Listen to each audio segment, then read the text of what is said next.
Stoneworks is a Minecraft server in which you, the player, must survive this hostile world full of culture and lore, long fucking debates, and hot artwork of sexy women. But we shall not talk about that right now. Come with me, as I, your average gamer, teach you on the ways of how to survive this cesspool we call Stoneworks.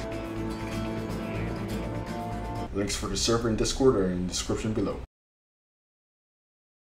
First things first, you want to join the Minecraft server and join either your two worlds, Rathnir or Eltham. I chose Rathnir, and then all of a sudden, there's a queue. Go to the store page, get yourself a Disney Fast Pass, and it'll just skip the line. You can also buy a rank for some pretty good in-game features. Now, this isn't similar to a multi-million-dollar company, and everything's perfectly fine. Before we continue, we have to learn about the mechanics of the server. First up on the list is money. It's very important on the server, as money is the lifeblood of every economy. You can either earn money through mining, iron or gold, or through trading, whatever works for you. Land, free real estate, build wherever you want and turn a wasteland into a thriving community. There's a land plugin tutorial in the description, go check it out. Brews, you just make alcohol, give it to your friends and watch them try to stand up. Forges, you make weapons and increase the power of your drip. And cheese, make cheese, you just make cheese, that's mainly it. Next part I want to talk to you about is nations. Hey, remember when I told you everywhere is free real estate? Well, I sort of lied about that, because nowhere is free. Everywhere you look is taken. City setup? Yeah, nation claim. They have you as squatters and ask you to leave. You have two options, one to join them or two get annihilated. It's usually the latter, they just kill you outright. There are multiple nations for you to choose from, but choosing the right one can be a bit tricky, so I'll help you out in this. Start off with Monastery, a nation in Eltham located in between Slovenia and Lukembro. Now, most of the people in Monastery are the descendants of Barbosans that fled during the Violent War. They would eventually find a place to live and create an artificial island and become known as the Black Skulls. When Barbosa was refounded, they would rejoin their pirate brethren for a short time before declaring independence once more. Flash for a bit, Monastery is formed and it expands. Flash for a bit again. Today, it now has a strong economy and thriving democracy. Now, I had a pleasure interviewing some of their officials and citizens to get an insight on Monastery society as a whole, and I think you will love what they have to say. So Trey, tell us a bit about yourself. I love men, I love cock, but most importantly, I love my nation and I love my people.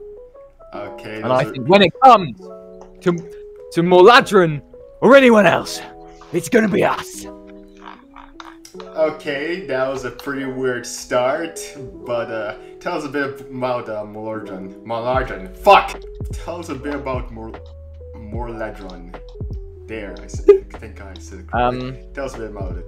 So originally, we were a few different states, like just separate nations, and then we worked together to do some spices and that, and then that economic group unified into a federation. And then after we had a big civil war against some communists after some dark times, and then the winners were the Republicans, so they centralized the state and made us a full democracy, centralized democracy, and that's how we are now. Now, I was a part of Monastery. Well, back then it was called the Black Skulls for quite a while. It wasn't active too much, just there vibing. No. Can you tell me why you decided to ditch the pirate aesthetic in favor of a democracy? Because it's fun to be a pirate, but it's bad for business. It's fun as hell, and it's cool RP and lore and that, but you don't get any friends or no one deals with you. It was uneconomical. To succeed as a nation, we had to change. And also, when we became a federation, it's we couldn't enforce our culture on other people. We had to go neutral. But I'm glad we did, because that means as a nation now, we're more diverse and we're not dedicated to one idea. But aren't you betraying your roots? Your roots with Barbosa, Tortuga. Tradition is irrelevant. Community? No, because nowadays we're more active than all of them. I see. So tell us about your. No, we are still friends with those nations, though, is the thing. Tell us a bit about your government, how it functions. So I'm the best. So unintentionally, it does just work like Britain. So we have multiple like constituencies based on the cities that are around them. Each constituency elects a minister who represents them, and the minister is like there to give their views across in government. So the minister both manages the constituency and represents the people of that constituency in government, and then the ministers debate and talk and do everything. And then the Pensivic is like basically the head minister. So it's like the Pensivic is kind of like the minister of the nation as a whole rather than an individual constituency. And so the Pensivic's job is to kind of supervise the other ministers and make sure like all of their debating actually comes to something. And then the Pensivic has the Isluith who helps them with that, basically like a vice president. And I'm currently the Pensivic. Buck is the Isluith, and Archie is like some rando, and Steak's a minister. I'm the leader of the MHS thing. Oh yeah, we have free healthcare as well. We're like a proper welfare state. I don't know how we did it, but Isn't that bad? No. That's an American moment. No, That's when the Christians Americans will have you believe it's bad, but all our citizens are glad. We found that there's been a productivity boost after introducing these social policies, haven't we? There has been actually, yeah, we did do that. People are more willing to die for us, you know. I mean, that sounds like That's it kind of sounds like Not a to mention bad the fact thing that to, since my election and my reforms, the average Morladrina's wealth has gone up by 252%. Was it? Mine's gone down by 50. Yeah, I have something like that. $42 in my balance. Yeah, not That's a you. pretty good You're not the number. average.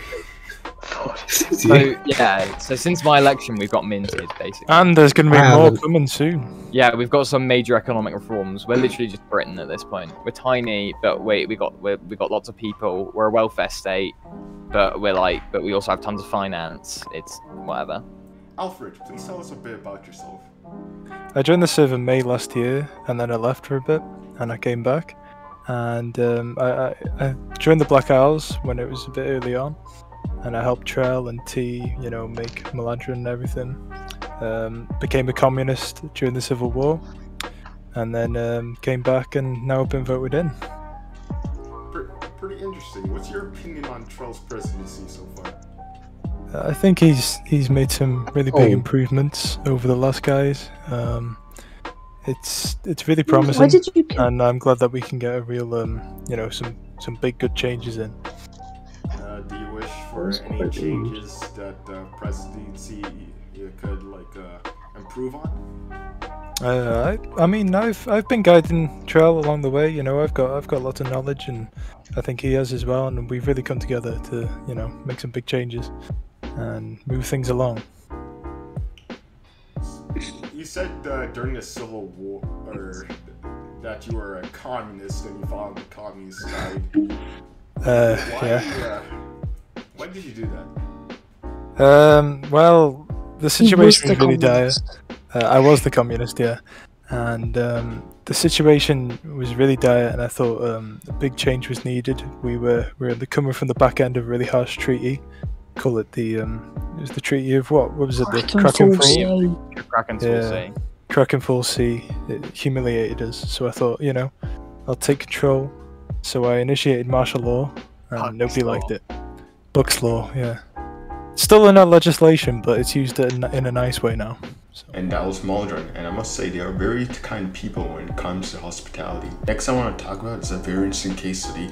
A majority of squatter claims get curb stomped before they could be fully developed. Originally, I wanted to include Ristios in this segment, but I got something far better in return. A guy who managed to squat and succeeded in becoming a country. Yeah, so I am a nation leader. I lead the nation of Allegria. It's an artificial island, still under construction, but, you know, I wouldn't really consider myself, you know, that well known, but I do spend a lot of time in Mordredron. I used to be an Amarillo. I was an Amarillian politician. A lot of people, you know, liked me.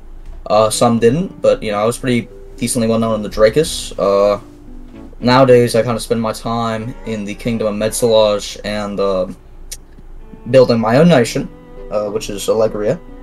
And yeah. Tell us a bit about Allegria and its history. So Allegria, it's a long story, but essentially what happened was I made a huge mistake in Amarillo, and people forgave me for it. But I plotted treason in Amarillo. And, you know, obviously, I got exiled, and I lost everything. Amarillo was everything I had. I lost my wife, I lost my town, I lost my home. So I moved to Molodron just to chill out. I had been given a nation by the name of Nova Verde. And this was in southern, what is now the Kingdom of Metzelage. So I had this huge southern portion of Metzelage, and my dream, ever since I was on Stoneworks, was to own a nation. I was thrilled.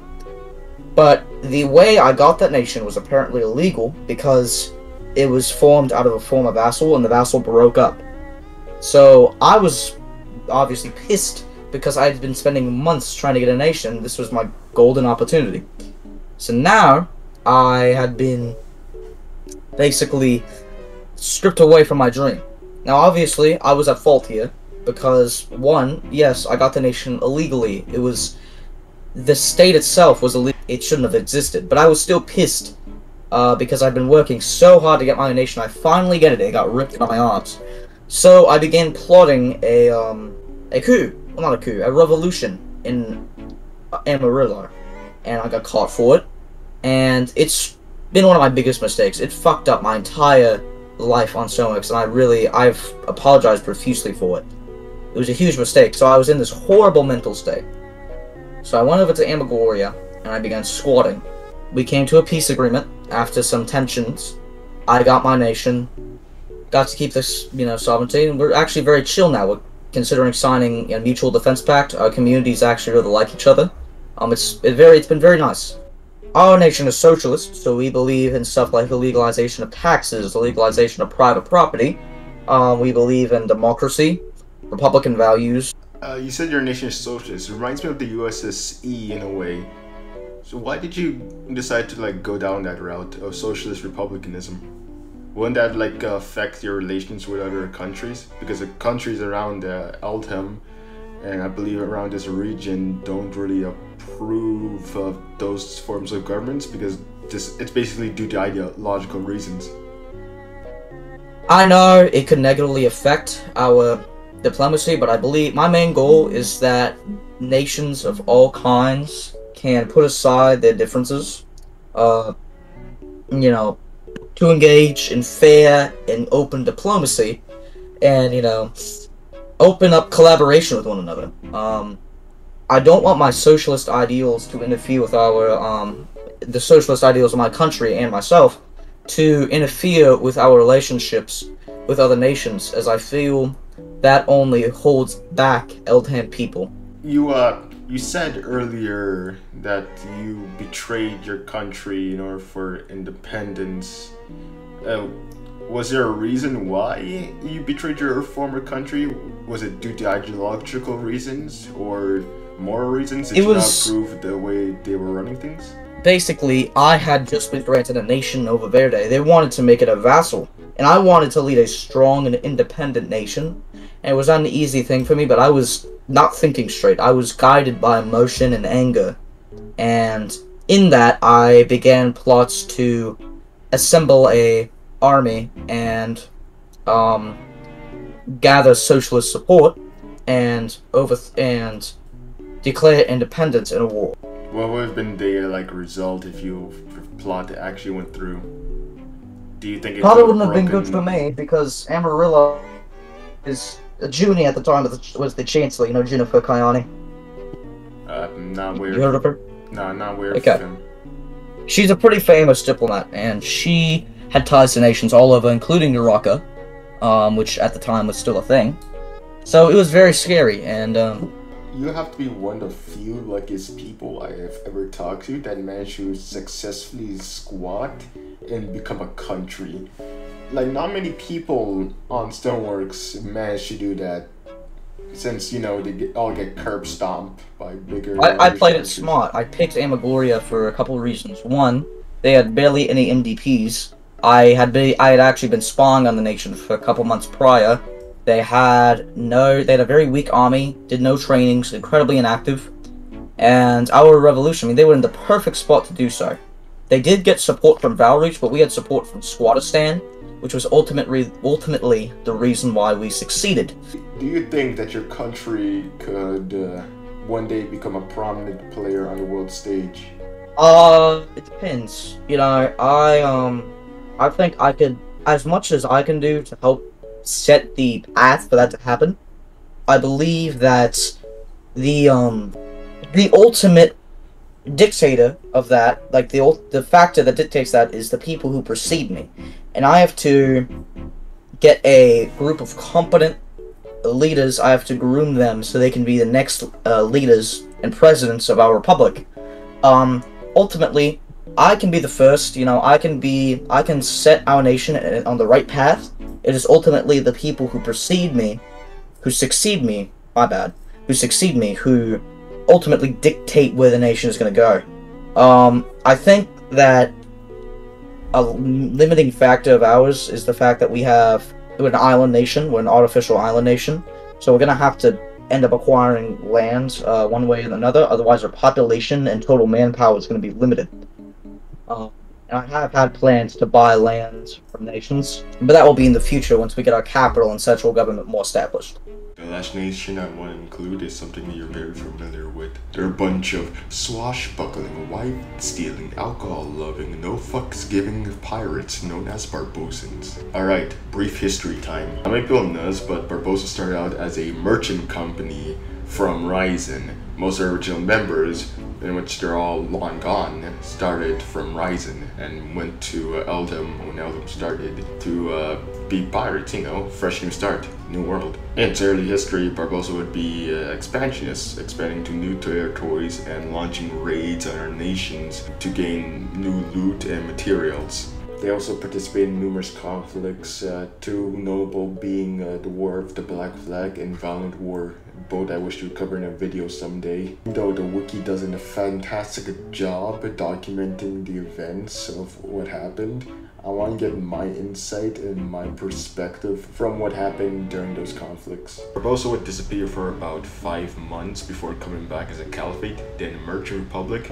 and now its current form today. It's a bit struggling at the moment, but it is trying to make it back on the world stage slowly and carefully. Now you know everything about nations. Time for the last and final step. What is a god? Why are we here? Religion remains the most fascinating concept throughout civilization. There are many religions throughout Stoneworks, some good, others just complete insanity. The two most prominent being Twin Dragon and Solianen. Even though they believe in different things, they have one thing in common: that an individual was sent by divine providence to lead their people into eternal glory. In other words, you can just picture the God Emperor of mankind. And with the religion comes sweet holy wars. As of writing, there's currently a holy war being fought against the followers of Segura and the anti-Segurites. The outcome of the war remains uncertain, as it seems that neither side has managed to gain a decisive hand for now. The only question is, who will become the ultimate victor of this conflict?